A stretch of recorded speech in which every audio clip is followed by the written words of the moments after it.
But join us on the program, Frank Borelli, the editor-in-chief of Officer.com. And, Frank, glad to have you with us tonight, sir.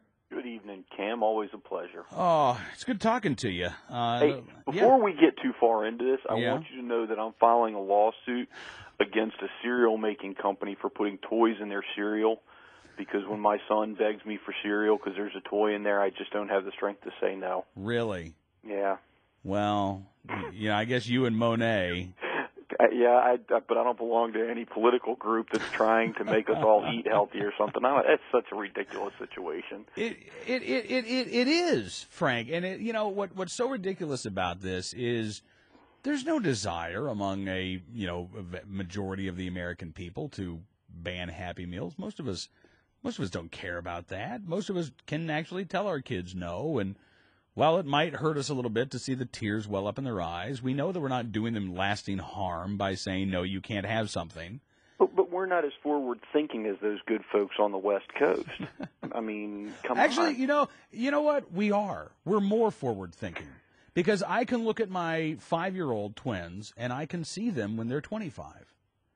And apparently Monet Parham can't see her children as adults. She can't see that the things that she does as a mom right now will determine and influence who her children are as they grow into maturity.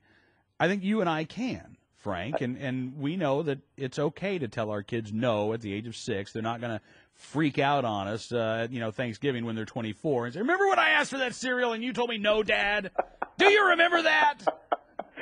Yeah, but what happens is you end up with children, and my youngest at the moment is 13, and they look at you and they say things like, Dad, do you know what the problem is with common sense?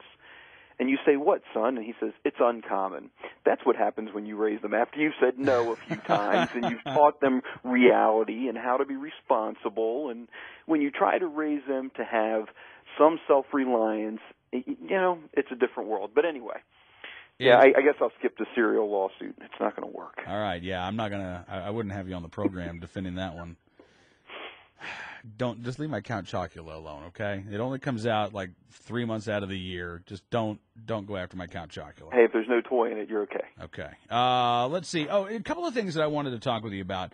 The first one, and I don't know – I meant to send you this story, and I'm sorry that I did not, so I'm going to spring this on you, but – I don't know if you know this or not, Frank. There was a columnist for the Greeley, Colorado newspaper who determined that the city of Chicago this year was home to the number of the most officers killed in the line of duty. There were 5 officers in the Chicago Police Department who were killed in the line of duty this year, more than any other department, more than any other jurisdiction.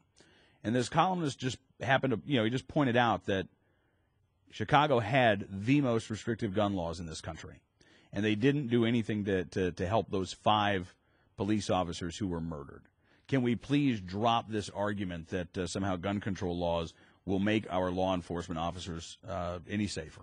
Well, I don't think anybody with half a brain's believed that for quite some time, Cam. I think it's an argument that's long dead, and the proof is in the pudding. D.C. finally with theirs overturned, but they had such an atrocious crime rate for so long. Chicago's there now and hanging out. It doesn't have an impact. Criminals commit crime. If they don't have a gun to kill a cop, they'll use a baseball bat or a knife or a vehicle. They're going to do what they want to do. Yeah. And the other thing that I wanted to ask you about, we saw this series of stories that have been going around the country. Washington Post doing a series, Milwaukee Journal Sentinel, and the Post did a piece earlier this week talking about the top 10 firearms dealers around the country whose firearms have been traced. Now, you and I both know, Frank, that just because a gun is traced doesn't mean that it was used in a crime, nor does it mean that it was illegally sold to begin with. Correct. But the Washington Post didn't bother to point this out. I did think it was nice that in Jacksonville, Florida, actually, one of these firearms dealers who ended up on the Post list, the local press there not only talked to the store, but they actually also talked to local law enforcement. And the law enforcement officer said, look, this place has never posed a problem. Anytime we need their help, they're very cooperative with us. Chief Michael Williams, who heads the Homeland Security, Narcotics, and Vice Division of the Jacksonville Sheriff's Office, said that the dealer is a, quote, high-volume dealer, but they've always been very cooperative with the police. This idea of, going after and demonizing retailers because they are successful, and that's really what this is about. If you sell a lot of guns, well, you know what? You have more opportunities for the guns that you originally sold to be stolen and possibly used in a crime, or stolen and recovered and traced after the fact. But it doesn't mean that you are a bad actor, Frank.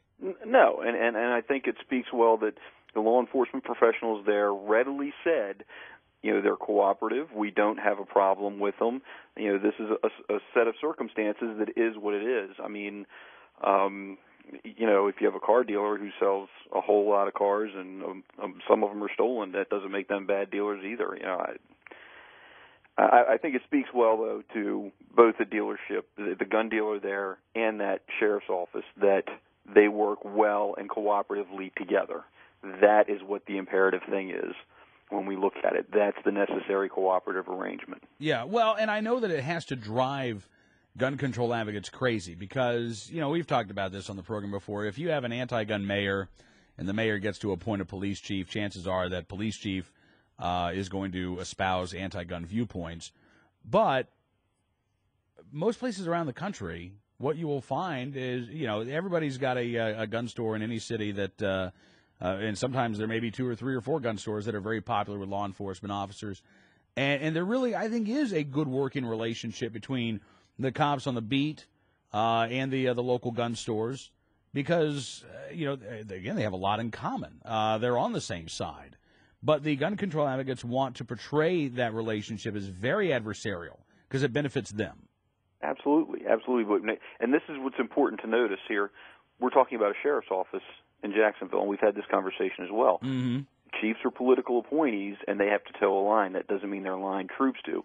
Sheriffs, though, as elected representatives, don't necessarily have to toe that line, so they can be a little bit more vocal about their own personal beliefs and values, and that's why you see so many sheriffs making the news in a good way across the country, at least with the folks that do have common sense and respect for law enforcement. And it's more often the chiefs that you see complaining about something, this dealer wasn't cooperative, or we're getting pressure to do this, or we've been ordered to do this and we don't have the money. Sheriffs don't seem to have as many issues. No, and you're right. And again, it may just be because the sheriff, even if it is an elected position, you at least know what that sheriff, or you should know as a voter, what that sheriff's views are on the Second Amendment. Whereas that that police chief, they're going to be likely. I don't want to tar every chief, but likely they are going to either be required or feel pressured to stand side by side with whatever their mayor's views happen to be. Right, to toe the company line, so to speak. Yeah.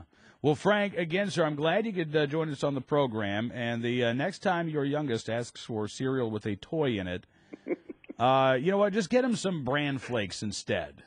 Tell him to use them as little tiny Lincoln Logs. There you go. Cam, I am blessed because my 13-year-old won't let us eat at McDonald's.